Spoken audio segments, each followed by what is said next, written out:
Success doesn't come from luck. It comes from hard work, patience, and belief in yourself. Every great person you admire once stood where you are today, confused, scared, and full of doubts. The only difference?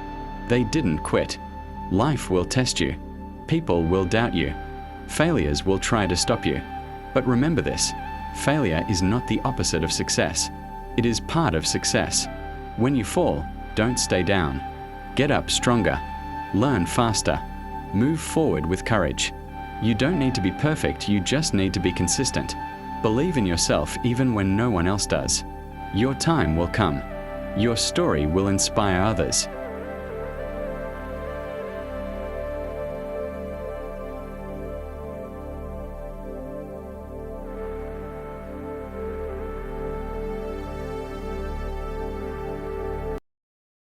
Work hard, stay focused, and never forget, you are capable of greatness.